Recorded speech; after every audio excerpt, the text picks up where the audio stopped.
It is a beautiful morning here at the Plaza de San Francisco, and I'm just kind of walking through these alleys, watching the whole city wake up, and I arrive here at the Museum of Don Quixote. Now, Don Quixote is a famous character, obviously in Spain, but he's absolutely huge here in Mexico, especially in Guanajuato. We have statues, we have hotels named after him, restaurants named after him. He's such an icon, and it's just when you're in a place that has so many colors, so much vibrancy, but does have certain themes, right? Every city has their own thing. I'm from New York City. Imagine coming to New York City and not getting an image of the Empire State Building, right? I want to get certain shots here because it does represent this city. Don Quixote is an absolute huge character here in this city, so I really want to make sure I capture at least 1 or 2 photos of him. And what better place to do that than right in front of the museum where we have a beautiful sculpture. Let me show you what I'm working with here. I'm going to open up my camera app. We're going to work the scene, but let's take a couple of bad photos first.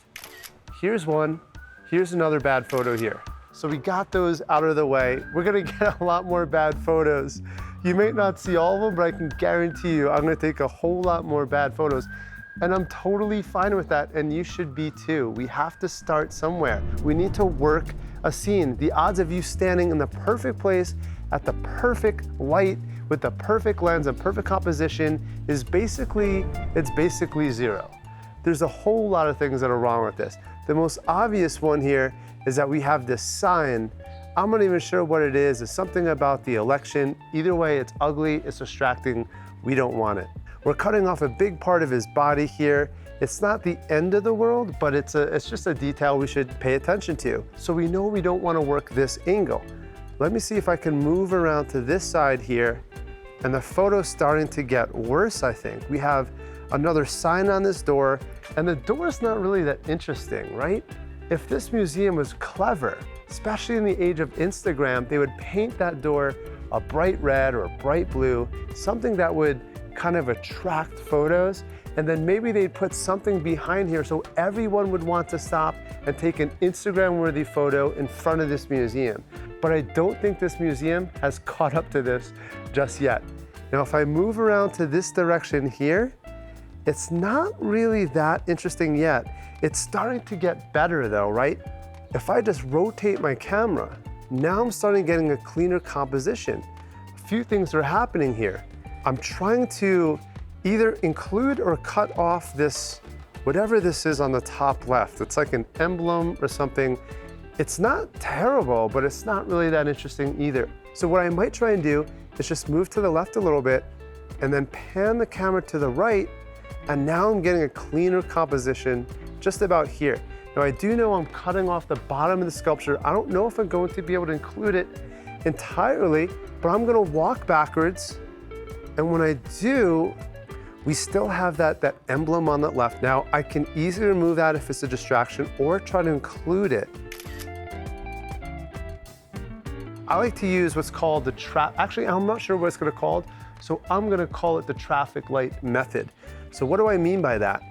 Think about it in terms of green is this sculpture. Green is go. Green is the absolute most important thing in the scene. It's what I want to include, and it's what I want to make sure I don't cut off. Yellow is something that's in between. Yellow is sort of like a warning, right? So yellow is this emblem in this case. It's not bad. I don't absolutely need to cut it off, but it's not helping either. It's something that I can try and remove if the opportunity arises, but it's not actually going to make the photo worse. Red is something that is an absolute distraction. This is red.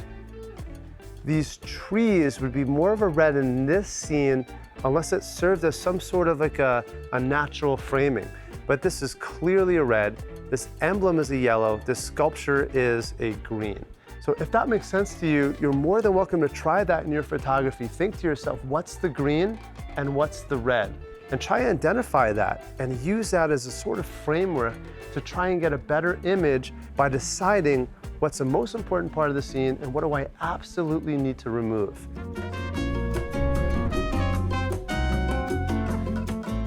We want to try all of our angles here. Now I might be able to use that white sky. If I get down low enough, that sky is actually changing colors as it starts to expose for that sky. Bring the exposure down and bring a little bit more blue into that sky. Hopefully it's gonna stay that way and get even more colorful. Now we're starting to at least use a little bit of a silhouette here to get a unique shot. It's not, again, a world-class image, but it's a different angle that I'm pretty sure no one's gotten before, or very few people took the time to crouch behind the statue and get this image. It's just a unique angle. Now, while I'm here, I might want to switch over my 0.5 just to see if I can capture a little bit more information about the sculpture. Now I'm actually getting a slightly better image because I'm including the entire sculpture here. Now what I'm doing is trying to keep his head in a clean spot. Maybe if I get further away, there we go. At least I can get his hand in a clean spot as well. Separate from that red building. I'm gonna take this photo. And the church bells are saying, move on, time for another composition.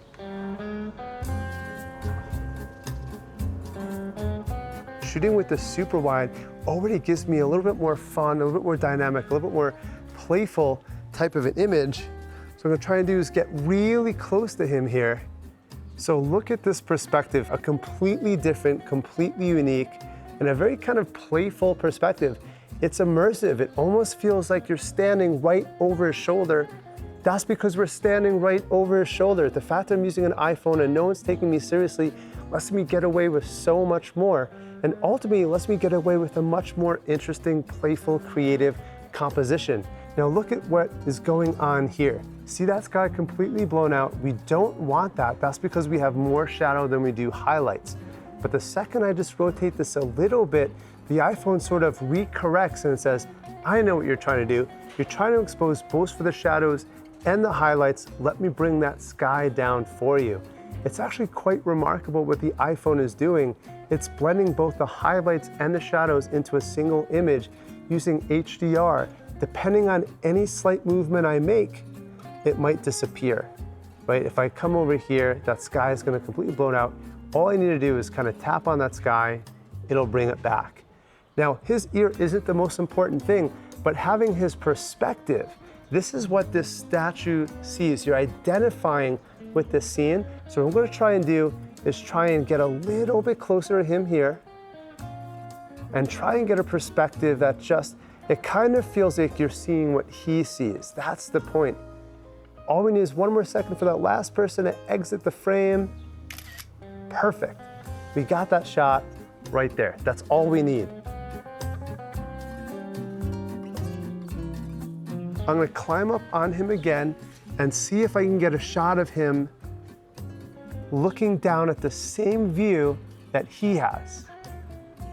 Now here's the problem. I might have to dance with him a little bit. Yes, this is absolutely ridiculous, but I wanna try and include his hand and get the camera looking back at him from the same position that he's looking forward. I'll make you move like your boots are on fire. I'll make you jump like you touch a live wire. Ain't no sitting down when I get in the zone. Just give me my crown, let the king take his throne.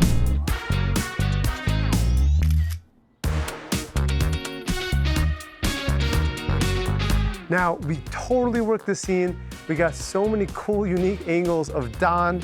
Nailed it. Now, I do want to move forward just a little bit. As I was talking through that last composition, I saw this other statue, just the feet of this other statue. I'm gonna see if I can use those feet as either a foreground or some sort of natural framing. I have no idea if it's gonna work out, but let's see if it does. This video was a free preview of my Capture It All online course. In this course, you'll discover how to use your iPhone to literally capture everything that's happening around you.